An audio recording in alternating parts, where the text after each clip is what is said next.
Hi everyone, क्या हाल चाल। आप सभी लोगों का बहुत बहुत स्वागत है आज के इस lecture number 2 rise of nationalism in India के बारे में। जी हां, पहला पार्ट हम लोग कर चुके हैं और काफी हद तक हमने उसको कवर कर लिया है। अब बचता है हमारा सेकंड पार्ट और यही रहने वाला है लास्ट पार्ट। जी हां, चोरी चौरा के इंसिडेंट के बाद से मूवमेंट को कॉल ऑफ कर लिया गया था।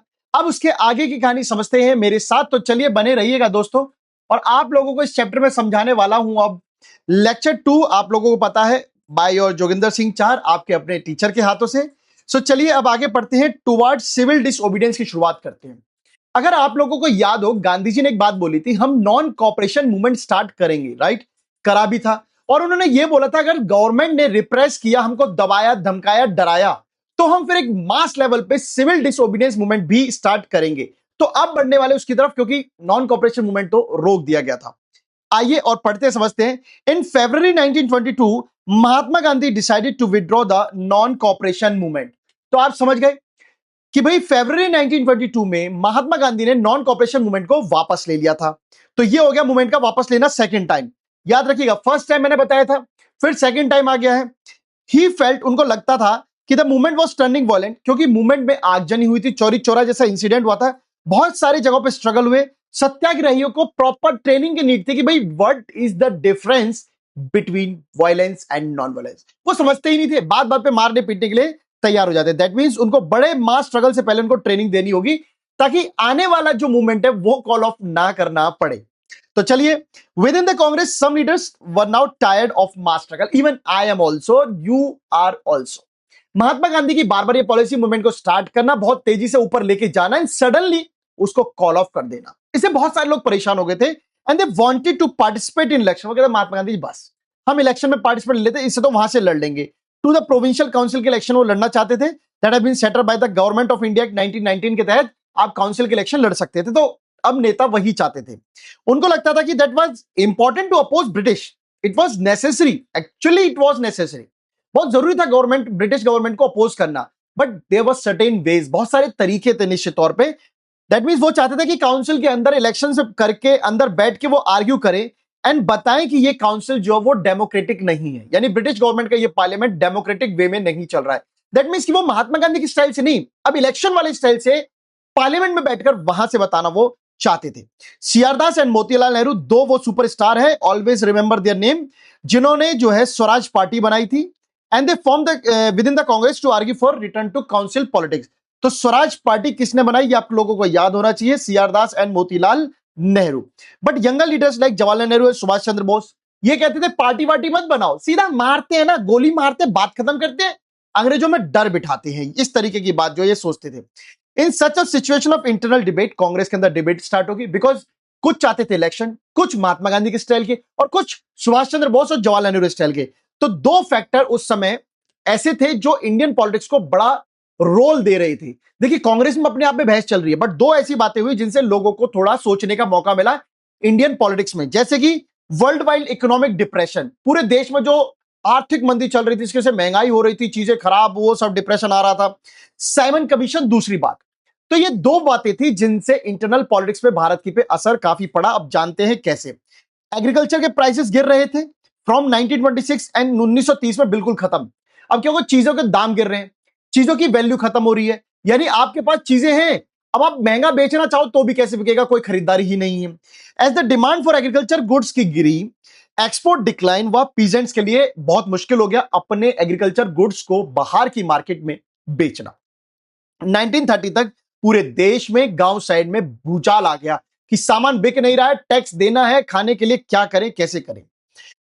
अब दूसरा आता है क्या, साइमन कमीशन की बात बताता हूं।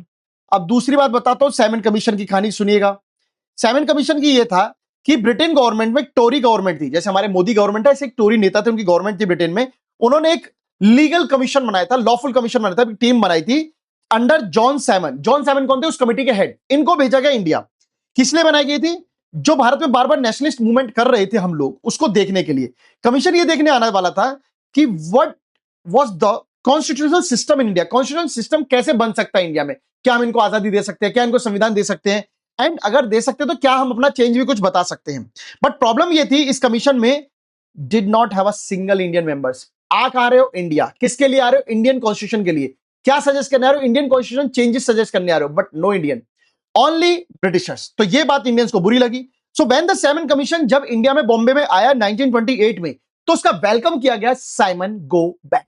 और आपको कमेंट सेक्शन में ये बताना दम है ना, तो कमेंट सेक्शन में ये बताइए कौन सा ऐसा नेता था जिसको यहां पर सर में लाठी लगी और कुछ दिन बाद उनकी डेथ हो गई थी। तो चलिए, ऑल पार्टीज, कांग्रेस, मुस्लिम, सबने डेमोन्स्ट्रेशन में पार्ट लिया, सबने बोला Simon go back in an effort to win them over. Viceroy को लगा अरे यार सब एक हो गए, उनको लुभाने के लिए, उनको अपनी अंटे में लेने के लिए लॉर्ड इरविन वायसराय ने अनाउंस इन अक्टूबर 1929 एक ऑफर अनाउंस कर दिया जिसे कहता है dominion status for India. Dominion status मतलब तुम्हारी सरकार सब कुछ, तुम फाइनल, हम राजा डिसाइड करेंगे, मतलब तुम अपनी सरकार चला लेना, तुम्हें डोमिनियन स्टेटस मिलेगा। वो भी कब मिलेगा? नोबडी नोज, अनस्पेसिफाइड फ्यूचर में। एंड उसके लिए हम करेंगे राउंड टेबल कॉन्फ्रेंस, लंदन आ जाना, मीटिंग करते हैं कि कॉन्स्टिट्यूशन कैसे बनाना है। And this did not satisfy the Congress leader. Congress leader बोले पागल वागल है क्या, लंदन कौन जाएगा, किराया महंगा हो रहा भाई साहब, मेट्रो भी नहीं चलती थी उस समय तो अब चलते हैं आगे की तरफ। दिसंबर 1929 under the presidency of Jawaharlal Nehru Lahore Congress commission होता है और लाहौर कांग्रेस कमीशन में डिमांड करते थे जवाहरलाल नेहरू पूर्ण स्वराज की, कंप्लीट इंडिपेंडेंस। ठीक है, इसकी घोषणा कब हुई थी? 26 जनवरी 1930। That is very important date. ये वो डेट थी जिस दिन को इंडिपेंडेंस डे सेलिब्रेट किया एंड पीपल ने शपथ ली कि हम कंप्लीट आजादी की डिमांड करके ही रहेंगे। बट सेलिब्रेशन का कोई फायदा नहीं हुआ। क्यों नहीं हुआ? ये तो सिर्फ जवाहरलाल नेहरू कर रहे थे, अगर महात्मा गांधी करते तो शायद बड़े लेवल पे नजर आता। So Mahatma Gandhi had to find a way. Mahatma Gandhi को लगा छोटा सा आइडिया है, इससे कुछ नहीं होने वाला, कुछ बड़ा खोजो जिससे पूरा देश एक हो सके। तो उसका मुद्दा था सॉल्ट। देखिए, नमक एक ऐसी चीज है, अमीर भी खाता है, गरीब भी खाता है। अगर नमक बनाने का अधिकार आप पे ही नहीं रहेगा तो आपको भी प्रॉब्लम होगी। तो ये movement salt march and civil disobedience movement बड़ा क्लोज है, सुनिएगा। 31 जनवरी 1930 उन्होंने वायसराय इरविन को 11 डिमांड्स पे लेटर लिख के भेजा, ये मेरी 11 डिमांड है, मान ली। इनमें से कुछ जो डिमांड थी वो पर्टिकुलरली कुछ क्लास को लेके थी, कुछ इंडस्ट्रीज को लेके थी, कुछ पीजेंट्स को लेके थी। इस तरीके की उनकी कुछ डिमांड रही थी। The idea was to make demands wide ranging so that the class within Indian society could identify with them and everyone could be brought together in an united campaign. In demands में peasants रखे गए, industries रखे गए, कुछ specific class रखी गई, religion रखे गए। क्यों? क्योंकि महात्मा गांधी पूरी सोसाइटी को यह बताना चाहते थे मैंने हर एक का ख्याल रखा है, हर एक की डिमांड रखी है, देखो मैं आपको जोड़ के रखा हुआ हूं ताकि आप यूनाइट होकर अंग्रेजों के खिलाफ लड़ाई लड़ सके। सबसे इंपॉर्टेंट डिमांड क्या थी? सॉल्ट टैक्स को हटा दो इसमें से। महात्मा गांधी की सबसे इंपॉर्टेंट डिमांड इन 11 डिमांड्स में थी सॉल्ट का टैक्स जो वो हटा दो। क्यों? क्योंकि सॉल्ट जो है वो अमीर गरीब दोनों करते हैं, दोनों के लिए एक एसेंशियल आइटम है खाने का। जो टैक्स आपने सॉल्ट पे लगा रखा है एंड जो गवर्नमेंट ने मोनोपोली कर रखी है कि सिर्फ अब सॉल्ट हम बनाएंगे, धरती भारत की, रिवर भारत की, एरिया कोस्टल एरिया भारत का, टैक्स भारत देगा, पर नमक कौन बनाएगा, मौज कौन लेगा, अंग्रेज। वो नहीं चाहते थे। So Mahatma Gandhi declared that it was the most oppressive face आपका। आप एक तरफ हम इक्वालिटी की बात करो, दूसरा हमें ही हमारे ही समुद्र से नमक नहीं बनाने दे रहे हो। महात्मा गांधी का लेटर एक तरह की चेतावनी था। उन्होंने बोला अगर ये मेरी 11 तारीख तक, 11 मार्च तक मेरी डिमांड नहीं मानी तो हम सिविल डिसोबीडियंस कैंपेन स्टार्ट करेंगे। आपको क्या लग रहा है लॉर्ड इरविन इन बातों से डरने वाला था? नहीं, उन्होंने बोला गांधी आजा, कोई दिक्कत नहीं भाई, अपने पास लठ है तैयार। गांधी जी बोले अपना भी लठ है भाई साहब, टेंशन नहीं। सो इरविन जो था वो मानने वाला नहीं था। सो गांधी जी ने सॉल्ट मार्च सत्याग्रह जो वो अपने 78 ट्रस्टेड वॉलंटियर जो उनके विश्वास वाले लोग थे उनके साथ वो स्टार्ट कर दिया। आपको यहां पे सोचिए ट्रस्टेड वर्ड का यूज किया गया। क्यों? क्योंकि महात्मा गांधी ऐसे लोगों को साथ लेके चल रहे थे जो अहिंसा के पुजारी थे, हिंसा वाले नहीं। द मार्च जो 240 माइल चला। गांधी जी का आश्रम था साबरमती गुजरात में, वहां से वो जो आश्रम स्टार्ट करते 24 दिन चले, लगभग 10 माइल पर डे चलते थे, 240 माइल चले। बहुत सारे हजारों लोग जब महात्मा गांधी गुजरते थे सुनने आते थे, देखने महात्मा गांधी आके वाह अच्छे लग रहे हैं। एंड उन्होंने बोला what he mean by swaraj and urge them to peacefully defy the British. जहां जहां भी लोग उनको सुनने आए उन्होंने एक ही बात की, देखिए आप मेरा कहना मानते हैं, मेरी इज्जत करते हैं, तो प्लीज ब्रिटिश का कहना मानना बंद कर दीजिए। On 6 April he reach Dandi, तो साबरमती से दांडी पहुंच गए जहां पर उन्होंने नमक बनाया और नमक कानून को तोड़ दिया। And that was the beginning of civil disobedience movement.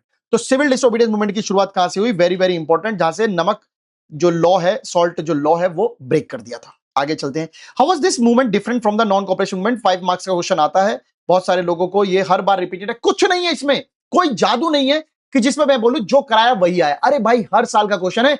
इस साल पैटर्न अगर अगले साल बदल भी गया ना तो भी क्वेश्चन की इंपॉर्टेंस नहीं बदलने वाली, क्वेश्चन ऐसे ही आएंगे। How was this means civil disobedience movement different from non cooperation movement? तो ध्यान से सुनिएगा बच्चों। People were now asked only to not only to refuse cooperation with the British India. पहले क्या होता था, कॉपरेशन करने से मना करते थे क्योंकि मूवमेंट का नाम ही नॉन कॉपरेशन था। Now the movement is civil disobedience movement. Civil मतलब नागरिक, आप लोग डिसओबे कहना नहीं मानना, मूवमेंट आंदोलन करना है।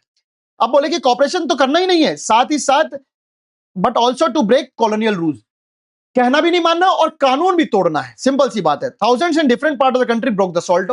फिर इस कहने पर, महात्मा गांधी कहने पर सारे लोगों ने लॉ तोड़ दिया, नमक बनाया एंड डेमोस्ट्रेट साल्ट फैक्ट्रीज, सरकारी फैक्ट्रीज के आगे ले ले नमक बनाया, ले ले, इस तरीके से वो चढ़ाने लगे।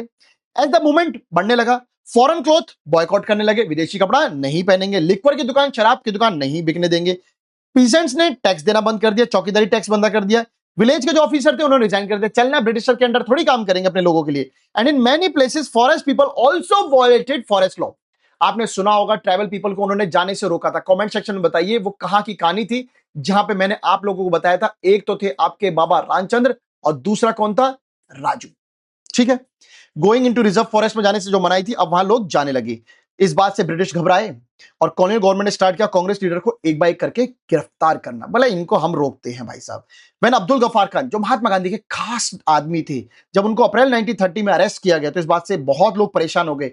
पेशावर की सड़कों पर लोगों ने गाड़ियों में आग लगा दी, पुलिस थानों में आग लग रही है, मैनी वर किल्ड, बहुत सारे लोग मारे गए इस मूवमेंट में। एक महीने बाद when Mahatma Gandhi himself arrested, जब महात्मा गांधी को खुद अरेस्ट कर लिया गया, इंडस्ट्रियल वर्कर शोलापुर महाराष्ट्र के, जो उन्होंने पुलिस स्टेशन पर, म्युनिसिपल बिल्डिंग पर, लॉ पर, रेलवे फाटक, सब पर अटैक कर डाला। बोला हमारे गांधी को अरेस्ट करता है तू, तो इज्जत हो गया। देखते हैं। इससे सरकार घबराई और उठा के फिर उन्होंने और भयंकर तरीके से इंडियन नेताओं को, लोगों को पीटना शुरू कर दिया। पीसफुल सत्याग्रह जो बड़े प्यार से कर रहे थे, पिटाई हुई, वुमेन पिटी, बच्चे पिटे, सब पिटे और लगभग 1 लाख लोग जो वो अरेस्ट हो गए। कितनी बड़ी बात है, इंपॉर्टेंट। 1 लाख लोग कब अरेस्ट हुए, ध्यान से सुनिएगा, पूरी कहानी पढ़ रहे तो मजे से पढ़ो। इन सच ए सिचुएशन महात्मा गांधी एक बार फिर से बोले, ई क्या कर दिया रे, फिर वही दंगा फसाद। Again decided to call off the movement, important, third time call off हो रहा है। एंड एक एक्ट एग्रीमेंट कर लिया इरविन के साथ 5 मार्च 1931, गांधी इरविन पैक्ट। और फाइनली इरविन ने तो बात मानी नहीं, इन्हें उल्टा माननी पड़ गई। इस एक्ट के अनुसार हम लोग राउंड टेबल कॉन्फ्रेंस करेंगे लंदन में, जिसका अब कांग्रेस ने बॉयकॉट किया था, फर्स्ट राउंड टेबल कॉन्फ्रेंस का। अब गांधी जी को जाना ही पड़ा। और ध्यान से सुनिएगा, this was the only round table conference, RTC, round table conference, जहां पे महात्मा गांधी गए थे। उससे पहले कांग्रेस और कांग्रेस के बाद के लोग लंदन में होना था। और गवर्नमेंट एग्री हो गई थी कि जो आपके लोग बंद किए उनको हम रिहा कर देंगे, पर आ जाना बात करने। दिसंबर 1931 गांधी जी लंदन जाते हैं, वहां पे बातचीत करते, पर कोई फायदा नहीं निकलता। कारण भीमराव अम्बेडकर को सपोर्ट करने लग गए थे। भीमराव अम्बेडकर वहां सेपरेट इलेक्टोरेट की डिमांड कर रहे थे अपने डिप्रेस क्लास के लिए। अंग्रेजों ने वो बात मान ली थी। महात्मा गांधी ये क्या करता है, हमें बात करने हैं, तो इनको क्या कोटा दे रहा है। कोटा देके वो वहां पे भी डिवाइड एंड रूल करना चाहते। महात्मा गांधी जी नाराज हुए और वापस आने लगे। जब इंडिया आने लगे, उनको पता चला कि भाई साहब एक नया तरीका इन्होंने अपना चुके हैं। क्या तरीका था, सुनिएगा। गफार खान जवाहरलाल नेहरू जेल में, कांग्रेस को इलीगल ऑर्गेनाइजेशन घोषित कर दिया। With great operation Mahatma Gandhi ने दोबारा सिविल डिसोबीडियंस मूवमेंट स्टार्ट किया। Now this is the 4th time जब मूवमेंट पे फिर से बात आई है, स्टार्ट हुआ। ध्यान से सुनिएगा, इस तरीके से कोई नोटिस नहीं करवा रहा आपको कि कब मूवमेंट स्टार्ट हो रहा है, कब मूवमेंट बंद हो रहा है। मैं आपको करवाता जा रहा हूं, लिखते जा रहा हूं, आपको नोट्स में पता चल जाएगा। How participants saw the movement. अब जो लोग इस मूवमेंट में शामिल होने वाले थे, वो इस मूवमेंट को कैसे देख रहे थे, तो आइएगा पढ़ते हैं।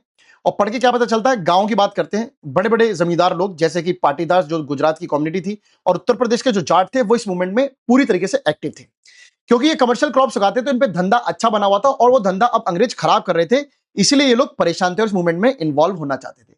क्योंकि उनके पैसे की आमदनी कम हो गई थी, उनको टैक्स देना भारी पड़ रहा था सरकार का, इसलिए वो लोग इस मूवमेंट में साथ थे। And the refusal of the government to reduce the revenue demand led to the wide spread resentment. वो सरकार से कह रहे थे आप हमारा रेवेन्यू कम कर दीजिए, माफ कर दीजिए। सरकार मानने वाली कहां थी, इस बात से ये जो मूवमेंट में शामिल हुए थे। ये जो अमीर पीजेंट थे, they become enthusiastic supporter of civil disobedience movement. ये सिविल डिसोबीडियंस को कट्टरी रूप से मतलब एकदम सपोर्ट कर रहे थे। At times forcing reluctant member to participate in the boycott programs. Community program अपने अपने लोगों के बीच में जाके प्रचार कर रहे थे, बॉयकॉट करने को कह रहे थे, सब इन्होंने अटेम्प्ट किए। फॉर देम इनके लिए स्वराज का मतलब था हाई रेवेन्यू के खिलाफ माफी या लड़ाई, जो ब्रिटिशर ले रहे थे। बट वो जब बहुत निराश हुए, जब महात्मा गांधी ने 1931 में मूवमेंट को कॉल ऑफ कर लिया था। बोले यार महात्मा गांधी ये क्या करते यार, अभी तो यहां चढ़े थे, अभी आपने गिरा दिया। सो जब मूवमेंट को महात्मा गांधी ने अब दोबारा स्टार्ट किया था, तो वो लोग हम नहीं आ रहे, महात्मा गांधी क्या भरोसा, फिर कल पिटवा के फिर बंद कर दो। बढ़ते आगे की तरफ, the poor peasants were not just interested in lowering of the revenue demand. अब गरीब किसानों की बात करते हैं, ये तो अमीर किसान थे। गरीब किसान किराया तो कम करवाना ही चाहता था, साथ ही साथ they had many of them were small tenants cultivating land, they are rented from landlords. अब जो लैंडलॉर्ड्स उन्होंने जमीन किराए पे ले रखी थी, सुनिएगा, एज द डिप्रेशन सस्ती चली, चीजें बिकी नहीं, कैश इनकम की खत्म होगी, तो स्मॉल पीजेंट्स को लगा कि वो किराया, जिन लोगों से जमीन किराए पे ली थी, जमीन देखो, आपने मुझसे जमीन ली, आप फसल कर रहे हो, आप तो फसल बेच दोगे, बट मेरा किराया तो आप दोगे ना। वो किराया देने में इनको दिक्कत हो रही थी, क्योंकि फसल जो हुई थी वो तो बिक ही नहीं रही थी। सो वो लोग चाहते थे कि जो रेंट है वो माफ कर दिया जाए, माफ कर दिया जाए। इसीलिए वो मूवमेंट में जुड़े कि महात्मा गांधी माफ करा देंगे, जैसे चंपारण वगैरह में करवाया था। Apprehensive of raising issues that might upset the rich peasants and landlord, the Congress was unwilling to support no rent campaigns. Very very important line. गरीब किसान किस लिए गया? कांग्रेस सपोर्ट करेगी, रेंट माफ कराएगी, बट किसान, अमीर पाटीदार, उत्तर प्रदेश के जाटों को कांग्रेस सपोर्ट कर रही थी।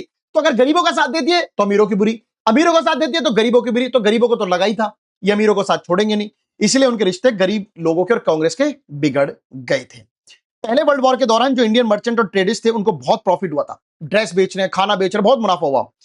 अपने बिजनेस को उन्होंने बहुत बढ़ाया, विदेश तक पहुंचाया, और भाई साहब बहुत मजा आया। They wanted protection against import of foreign goods. अब वो महात्मा गांधी से क्या एक्सपेक्ट कर रहे हैं इस सिविल डिसोबीडियंस मूवमेंट से, कि जो बाहर से सामान अब लाते हैं, देखिए हम सामान भेज रहे हैं वो ठीक है, अब अगर आप बाहर से सामान लाओगे, बाहर अच्छी टेक्नोलॉजी है, सस्ता होगा, हमारा महंगा पड़ता है, फिर हमारा बिकेगा नहीं तो हमारा तो मामला खराब हो जाएगा। फॉरेन गुड्स को रोकना एंड एक रूपी रेशियो फिक्स करना, जिससे कि इंपोर्ट को डिस्करेजमेंट हो सके। देखिए रूपी रेशियो की कहानी बेसिक तरीके समझते हैं। बाहर का डॉलर फिक्स है, हमारे पैसे का फिक्स नहीं। बोलता $1 आज भाई 90 रुपए लूंगा तुमसे, कल $1 के 100 लूंगा, पद में 50 लूंगा, कुछ ऐसे करूंगा। तो रुपये का फिक्स होना बहुत जरूरी था। To organise business interest, businessman लोगों को बचाने के लिए एक इंटरनेशनल मतलब इंडियन ऑर्गेनाइजेशन बनी थी, Indian industrial and commercial Congress 1920 में। इसके अलावा एक बनी फिक्की जो आज भी ऑपरेटेड है, federation of Indian chamber of commerce and industry 1927 में। वेरी वेरी इंपॉर्टेंट, इनका ईयर पूछ सकता है, फिक्की कब बनी थी, तो फिक्की तो इंपॉर्टेंट है, 1927, federation of the Indian chamber of commerce and industries. इसके जो लीडर थे पुरुषोत्तम दास ठाकुरदास, जीडी बिरला, ये लोग थे जो आज भी बड़े बड़े अमीर लोग हैं। इन्होंने पूरी तरीके से सिविल डिसोबीडियंस को स्टार्ट हुआ था जब पहली बार हुआ था, उन्होंने कांग्रेस को सिविल डिसोबीडियंस मूवमेंट में जितने भी लोग थे उनको फाइनेंशियल सपोर्ट दी, है ना, और उन्होंने साथ साथ ये भी सपोर्ट दी कांग्रेस को कि भाई आपके कहने पर हम विदेशी सामान ना तो खरीदेंगे ना बेचेंगे। अब सुनना, मोस्ट बिजनेसमैन स्वराज को ऐसे देखते थे कि जहां पे when colonial restriction of business would know longer exist, जो अंग्रेजों ने अपने टाइम पर जो कंडीशंस लगा रखी थी सामान को बेचने की, एक जगह से दूसरी जगह ले जाने की, टैक्स की, अब शायद इस सिविल डिसोबीडियंस मूवमेंट में वो हट जाएगी, इसलिए वो सपोर्ट कर रहे थे। वुड फ्लरिश विदाउट कॉन्स्टेंट, वो ग्रो कर जाएंगे बिना किसी मुश्किल, बिना किसी रुकावट के। As the industrial came closer to the Congress, worker stayed अलोव।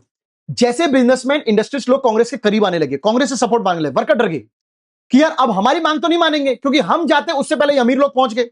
But in spite of that some workers did participate in the civil disobedience movement. यहां पर क्लाइमेक्स ये कि सारे लोग नहीं इस बात से दुखी हुए, कुछ लोग दुखी हुए जो सपोर्ट नहीं कर रहे थे, बट कुछ लोग आए। स्पेशली मैं आपको बताऊंगा गांधी प्रोग्राम को सपोर्ट करने, जैसे कि फॉरेन गुड्स को बॉयकॉट करना, लिक्विड शॉप को पिकेट करना, वो सब आए। और काफी सारे रेलवे वर्कर, डॉक वर्कर जो पानी जहाज में काम करते, वो सब आए। महात्मा गांधी को खासकर शोलापुर वाले तो सपोर्ट कर ही रहे थे। Industrial working class civil disobedience movement को पूरी तरीके से सपोर्ट कर रही थी। Did not participate in the civil disobedience movement in large number but except Nagpur region. तो मैंने आपको बताया बड़े लेवल पे नहीं थे, बट छोटे लेवल पे नागपुर इलाके के जो वर्कर थे वो तो सपोर्ट कर रहे थे महात्मा गांधी को दूसरी बार में भी। आगे चलते हैं। But after the failure of the round table conference, business group were no longer uniformly enthusiastic. Mahatma Gandhi से उम्मीद थी कि महात्मा गांधी कुछ अच्छा करेंगे, इसलिए उन्होंने सेकंड राउंड टेबल कॉन्फ्रेंस के ऊपर बहुत उम्मीदें थी। सेकंड राउंड टेबल होगी कॉन्फ्रेंस, फेल, उनको पता था अब सब पीटे जाएंगे भाई साहब, इसलिए सिविल डिसोबीडियंस मूवमेंट में उन्होंने इंटरेस्ट नहीं दिखाया। जब सेकंड टाइम आई, दे वर एप्रेंसिव, लोग डर गए कि मिलिटेंट एक्टिविटी के बढ़ते एंड इतनी डिसरप्शन जो बिजनेस हुआ है हमारा, जो खराब हुए थे दिन तक सोच सोच के, अब उसकी वजह से भाई साहब हमारा जो है इससे जुड़ना कोई फायदा नहीं, तो आगे भी हमारे साथ प्रॉब्लम रहेंगे। 1930 में थाउजेंड्स ऑफ वर्कर छोटा नागपुर प्लेट्यू के जो 10 माइंस के थे, उन्होंने गांधी कैप, जो वो अन्ना हजारे पहनते, वो कैप पहनी और बहुत सारी रैली में प्रोटेस्ट किया और बॉयकॉट किया कई सारे कैंपेन का कि भाई साहब जो है हमको इस तरह की शराब वरा नहीं पीनी। But the Congress was reluctant to include workers demand as a part of it struggle. Workers Congress को सपोर्ट कर रहे हैं बट कांग्रेस नहीं कर सकती, अमीरों का साथ जो देना था। इट फेल्ट दैट इफ अगर उन्होंने ऐसा किया तो इंडस्ट्रियलिस्ट जो है वो इनसे बिगड़ जाएंगे। Another feature of civil disobedience movement क्या था? For the large scale participation of women, and this is very very important. During Gandhi के सॉल्ट मार्च में बहुत सारी फीमेल जो है वो गांधी जी को सुनने आई थी, गांधी जी क्या कह रहे हैं। They participated in protest marches, manufacture salt, picket foreign cloth, liquid shop, हर उस मूवमेंट में औरतों ने साथ दिया, यहां तक कि वो जेल भी गई महात्मा गांधी के लिए। बट सुनिएगा, इन अर्बन एरिया शहरों में वुमेन वो जो हाई कास्ट फैमिली से थी, इन रूरल एरिया में जो रिच पीसेंट्स हाउस होल्ड थे, उन सब ने पार्टिसिपेट किया। गांधी जी के कहने पर बहुत सारी जो औरतें हैं उनको एक बात समझ में आई कि गांधी जी ने बोला है कि अगर आप जो है देश की सेवा करना चाहते हो तो सेक्रेड ड्यूटी ऑफ वुमेन क्या है? To see service to the nation. यही सबसे पवित्र जिम्मेदारी है किसी महिला की, देश की सेवा करना। Yet this increased public role did not necessarily mean any radical change in the way the position of women was visualized. Gandhi ji ने कह तो दिया कि महिलाएं जो है they began to see service to the nation as a sacred duty, but महिलाओं को वो सम्मान, वो इज्जत नहीं मिली। अब सुनिएगा, Gandhi ji was convince that duty of the man to look after home and hearth, be good mother and wife. खुद कह रहे हैं अच्छी मां बनो, अच्छी बीवी बनो, घर में बच्चे पालो, ये सब करो। For a long time Congress में किसी में भी आप देख लीजिएगा, इतने सारे अपने कांग्रेस जो ऑर्गेनाइजेशन, जो जगह जगह आपने अधिवेशन देखे, कहीं पर भी महिला वुमेन प्रेसिडेंट नहीं मिली। बस वो एक सिंबॉलिक प्रेजेंस थी कि हाँ महिलाएं हैं, इनको रिस्पेक्ट करो, ये वो खासे तौर पर ये नहीं कर रहे थे। Now the limits of civil disobedience movement. आइए, सारे social groups were move by the abstract concept of swaraj. सबको स्वराज सुनने में अच्छा लगता था, इसलिए सब लोग जुड़े। वन सच ग्रुप ऐसा ही था, अनटचेबल, जिसे हरिजन कहते हैं। 1930s में वो अपने आप को दलित और ऑप्रेस्ड भी कहते थे। बहुत समय तक कांग्रेस जो है इनको इग्नोर करती रही, इसलिए कि बड़े बड़े जो सनातनी हिंदू धर्म के लोग थे, हाई कास्ट हिंदू जो थे, उनको बुरा ना लग जाए। बट महात्मा गांधी ने खुद बोला कि स्वराज अगले 1000 सालों में क्या, 100 सालों क्या, 1000 सालों में भी नहीं आएगी अगर आपने अनटचेबिलिटी को खत्म नहीं किया, छुआछूत को खत्म नहीं किया। हम सब एक हैं। ही कॉल्ड अनटचेबल्स एज हरिजन और भगवान के बच्चे, एंड उनके लिए सत्याग्रह किया ताकि उनको मंदिर में एंट्री मिल सके, पब्लिक कुओं से वो पानी ले सके, टैंक रोड स्कूल में वो जा सके, पढ़ सके, घूम सके। पहले जो हाई कास्ट हिंदू थे इनको बहुत गंदी नजरों से देखता था महात्मा गांधी, इसी से परेशान थे। उन्होंने खुद लोगों को प्रमोट करने के लिए ऐसी ऐसी टॉयलेट साफ करी जिससे उनको लगे कि ये काम कोई नीचा काम नहीं है। तो उन्होंने बोला सबसे बड़ा पाप है अनटचेबिलिटी, इसको हटाइए। ठीक है, but many Dalit leader being organising themselves demanding reserve seat in educational institution, separate electorate and legislative council के लिए। पर दलित मेंबर इस बात से खुश नहीं कि महात्मा गांधी जो मर्जी करो, हमें क्या चाहिए, अलग से चुनाव, हमारे कैंडिडेट, हमें पढ़ने की जगह पर रिजर्वेशन, नौकरी में रिजर्वेशन, ये सब हमको चाहिए। पॉलिटिकली एम्पावरमेंट चाहते थे, वो पॉलिटिकली मजबूत होना चाहते थे। उनका मानना यह था अगर पॉलिटिकली मजबूत हो गए तो उनकी बहुत सारी प्रॉब्लम सॉल्व हो जाएंगी।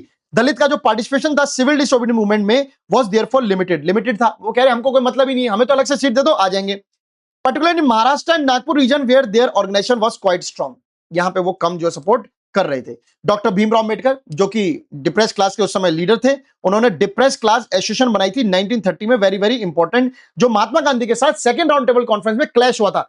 भीमराव अंबेडकर तो खुश कर दिया अंग्रेजों ने, पर महात्मा गांधी दुखी हो गए थे क्योंकि सेपरेट इलेक्टोरेट दलित को नहीं चाहते थे, इससे देश का बंटवारा होता था। When the British government considered Ambedkar demand, Gandhi ji ने फास्ट टू डेथ। जैसे ही भीमराव अंबेडकर ने डिमांड रखी अंग्रेजों के सामने, अंग्रेजों ने मानी, गांधी जी भूख हड़ताल पे पहुंच गए। उनका मानना यह था सेपरेट इलेक्टोरेट दलित के लिए हमारे सिविल डिसोबीडियंस मूवमेंट को स्लो कर देंगे और सोसाइटी को तोड़ देंगे।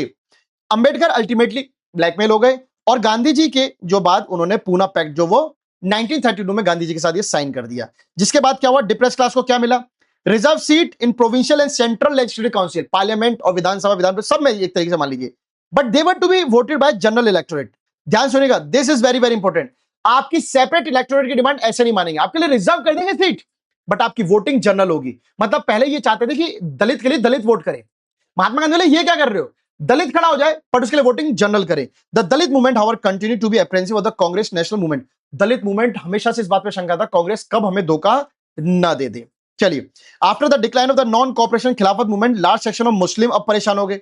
अभी डिप्रेस क्लास को सेट किया, अब मुस्लिम परेशान। क्यों परेशान, सुनिएगा, मैं आपको बताता हूं। From the mid 1920s Congress जो है वो ज्यादातर हिंदू रिलीजियस ऑर्गेनाइजेशन के साथ दिख रही थी, तो मुस्लिमों को लगता था कि यहां पर जो है हिंदू महासभा जैसी ऑर्गेनाइजेशन को कांग्रेस सपोर्ट कर रही है। इस वजह से हिंदू और मुस्लिम के रिश्ते जो वो खराब हो गए।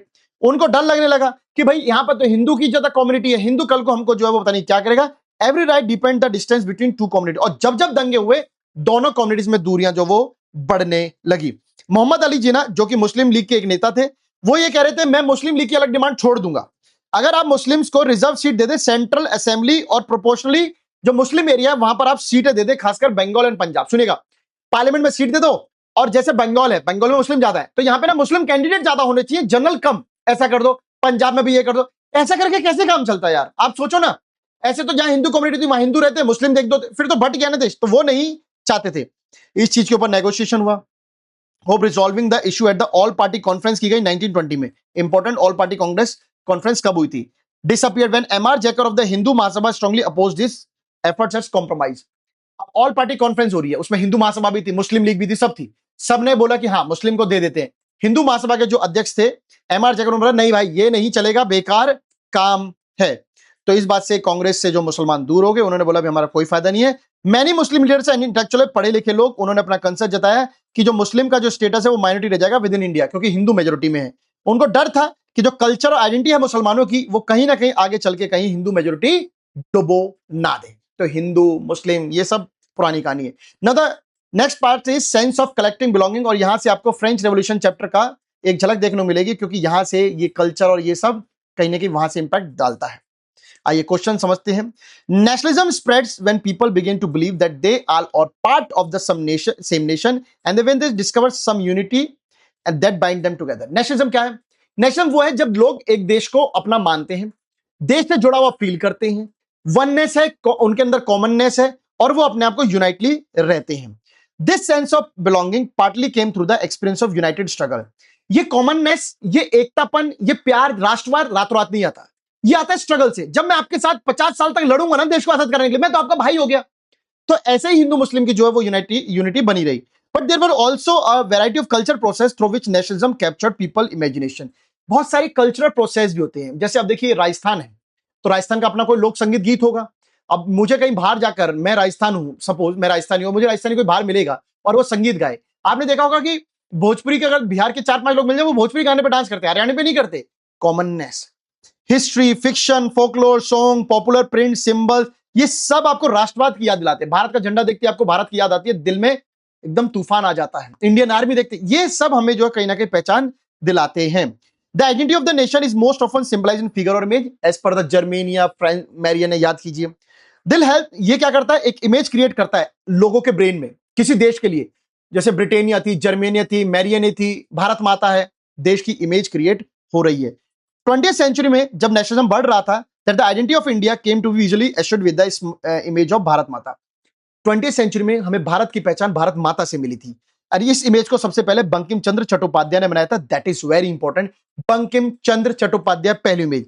1870s में ही उन्होंने वंदे मातरम लिखा था माता के याद में। जैसे भारत माता गाना गाते हैं ना, वैसा भारत माता के लिए गीत लिखा था।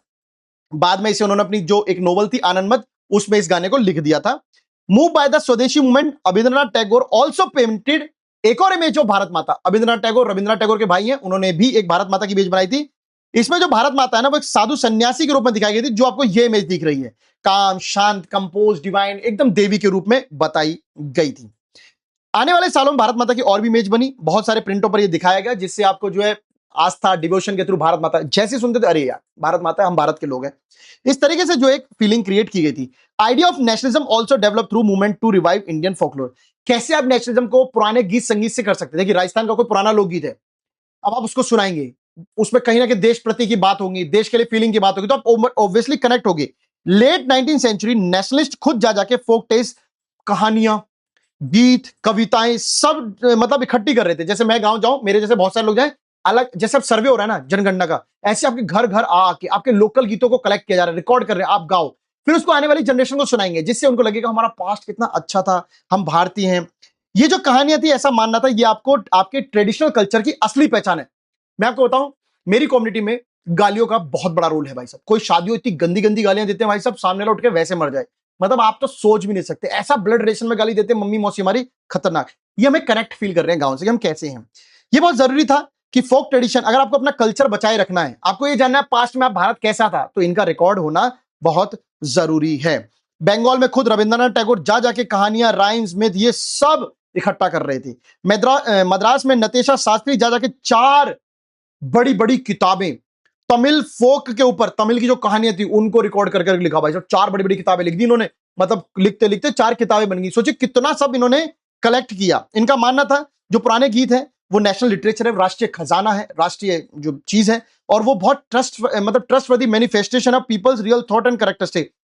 पुराने लोगों की सोच देखी थी आपने, कितनी रियलिस्टिक होती थी, आगे तक की पकड़ रखते थे कि भाई ऐसा होगा भविष्य में, उनको बहुत अच्छी था। आज की जनरेशन को आप देख रहे हो, नहीं पता, बस पाउट बनाते। और वो क्या करते हैं आजकल, चिंपैंजी से शक्ल के लोग ऐसे, ये देखो भाई, इनको कर करके बच्चों को सिखा रहे हैं क्लास में। इससे क्या हो रहा है, इससे क्या हो रहा है, पहले ये चल रहा था, अब ये चल रहा है। धीरे धीरे देखते जाओ, कलेजा निकाल के, लीवर गुर्दा दिल निकाल के फेंक के मारेंगे, क्योंकि इनका कुछ नहीं, भविष्य आगे कुछ नहीं पता। बस ऐसा क्या करेंगे, वो थोड़ा सा यहाँ पे वो ब्लश लगा लेंगे, लाल कर लेंगे इसको, आंखों में काजल लगा लेंगे, ऐसे आंखें ब्लिंक करेंगे, ऐसे ऐसे करेंगे और ऐसे कर लेंगे, बस इससे आप लोग पागल हो गए। अरे बेकार है, फॉकलोर, पार्ट्स, हिस्टोरिकल चीजें देखो बेटा, बहुत जरूरी है।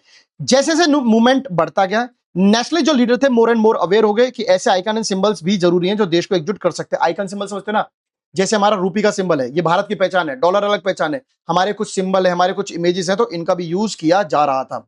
ड्यूरिंग द स्वदेशी मूवमेंट जब बंगाल में शुरुआत हुआ, ट्राई कलर फ्लैग जो स्टार्ट किया गया था, ध्यान से सुनिएगा, red green and yellow, red green and yellow, RGY, ये शुरुआत के झंडे का ट्राई कलर है। And this is very important कि क्या कलर थे इसमें। 8 लोटस थे, जो कि 8 प्रोविंस थे ना ब्रिटिश इंडिया में, 8 जो छोटे छोटे प्रांत बना रखे थे वो डिवाइडेड थे। आधा चांद था जो मुस्लिमों को डिनोट करता था, जो हिंदू और मुस्लिम की उसके लिए था। देखिए चांद तो शिव जी का भी है और चांद मुस्लिम का भी है, तो दोनों के लिए। बाय 1921 गांधी जी ने स्वराज फ्लैग खुद बनाया था, तो वेरी वेरी इंपॉर्टेंट। कब बनाया था, ये भी ट्राई कलर था, रेड ग्रीन एंड व्हाइट, जो आज का है।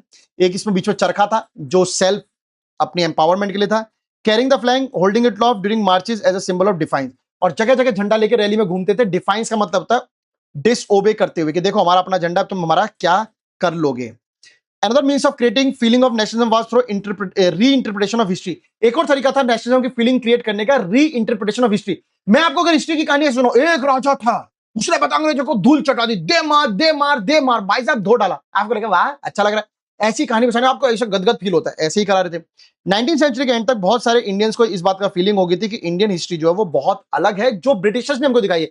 ब्रिटिश हमें ऐसा कूड़ा, कमजोर, गरीब ऐसा दिखा रहे हैं, हम ऐसे नहीं है भाई साहब, बहुत पुराने जमाने से अमीर है। द ब्रिटिश शो इंडियन से बैकवर्ड, और हमको देसी गंवार बताते थे। इन रिस्पॉन्स इंडियन ने बोला अपने पास्ट को झांको, इनके कहने पे मत करो, बहुत बदतमीज किस्म के आदमी हैं। They wrote about the glorious development in ancient time, हमारी किताबों में साफ साफ लिखा, हमारा पुराना आर्ट, राजा महाराजों के महल, आर्किटेक्चर बताया, साइंस बताई, जीरो की खोज, मैथमेटिक्स बताया, एस्ट्रोनॉमी बताई, ये सब बताया कि तुम डरो मत, हमारा आर्ट, लिटरेचर, क्राफ्ट सब टॉप लेवल है, ये तो हमको पागल बना रहे हैं। ये ग्लोरियस टाइम था इंडियंस की नजरों में, और ब्रिटिशर्स ने आके उसको खत्म किया था।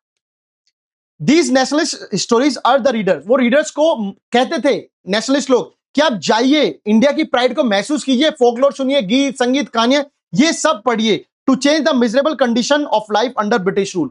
अगर आपको ब्रिटिश रूल में लड़ना है, अपनी स्थिति सही करनी है, मिजरेबल लाइफ मतलब दुखी जिंदगी को खत्म करना है, इनको पढ़ो, इंस्पायर हो, बहुत अच्छा लगेगा। अब बात करते हैं, आपकी बुक में एक छोटा सा टॉपिक बॉक्स में दे रखा है, क्विट इंडिया मूवमेंट। इससे वैसे तो 3 मार्क्स से क्वेश्चन कभी ज्यादा आया ही नहीं, वैसे 1 मार्क्स का भी आने का इस साल चांस है, तो आप उस हिसाब से पढ़िएगा। क्रिप्स मिशन के फेल होने के बाद एंड वर्ल्ड वॉर के सेकंड के बाद जो है वो देश में पूरी तरीके से लोगों में निराशा थी, ध्यान सुनिएगा, जिसकी वजह से गांधी जी ने एक मूवमेंट स्टार्ट किया था कि भैया अब समय आ गया, क्रिप्स मिशन फेल हो गया, वर्ल्ड वॉर सेकंड खत्म हो गया, हमको आजाद होना पड़ेगा, अब आजादी चाहिए, तो कंप्लीट विड्रॉल चाहिए अंग्रेजों हमें तुम्हारा। अब सुनिएगा क्या हुआ। द कांग्रेस वर्किंग कमेटी थी, वर्धा में उनकी मीटिंग हुई। 14 जुलाई 1942 उन्होंने एक हिस्टोरिकल रेजोल्यूशन पास किया, क्विट इंडिया रेजोल्यूशन, भारत छोड़ो करना है, जिससे क्या होगा, इमीडिएट ट्रांसफर, इंडियंस के पास सरकार आ जाएगी, ब्रिटिशर्स को भगा देंगे, and this was the last attempt, इसकी वजह से आजादी मिल रही है। 8 अगस्त 1942 इंपॉर्टेंट डेट, गांधी जी ने बॉम्बे में ऑल इंडिया कांग्रेस कमेटी बुलाई और ये रेजोल्यूशन पास कर दिया कि डू और डाई, करो या मरो, अब भाई साहब कर लो, मैं बहुत हो गया ऑफ ऑन करते करते। दिस मूवमेंट सच में बहुत बड़ा मूवमेंट था, जिसने लाखों हजारों लोगों को जोड़ दिया, चाहे वो स्टूडेंट हो, वर्कर हो, पीजेंट्स हो, और अल्टीमेटली यहां पर बड़े बड़े नेता, जयप्रकाश नारायण, अरुणा सफल, इन सब के नाम हॉस्पिटल भी हैं, राम मनोहर लोहिया, मतंजनी हाजरा बंगाल में, कनक लता, रामा देवी, ये सब लोगों ने, वुमेन हो, मैन हो, चिल्ड्रन हो, स्टूडेंट हो, वकील हो, प्रोफेसर हो, इंडस्ट्रियलिस्ट हो, पीजेंट्स हो, worker, railway worker, dockyard worker, कोई हो, सबने हद कर दिया और भाई साहब देश को आजाद करा ही दिया, और मैं भी आप लोगों से इस चैप्टर में आजाद हो ही गया। So thank you so much बच्चों, बहुत बहुत धन्यवाद आप सभी लोगों का। सॉरी यार, ये लेक्चर अभी 10:30 बज रहे हैं और मैं इस समय रिकॉर्ड कर रहा हूं, कुछ इलेक्ट्रिसिटी का इशू था, इस वजह से इसको नहीं कर पाया, मैं तहे दिल से सॉरी कहता हूं, और ये लेक्चर आप लोगों को आज की डेट में ही मिल रहा है। थैंक यू सो मच, आप सभी लोगों का बहुत बहुत धन्यवाद बने रहने के लिए। गर्मी थी, एसी चल नहीं रहा था, लाइट आ नहीं रही थी, तो जितनी लाइट में इतना ही करा है, तो आप लोगों को दिख भी जाएगा भाई साहब, कोई बात नहीं, आप हो तो मैं हूं। आपसे ज्यादा मैं नहीं। So thank you so much, बहुत बहुत धन्यवाद आप सभी लोगों का बच्चे, थैंक यू सो मच।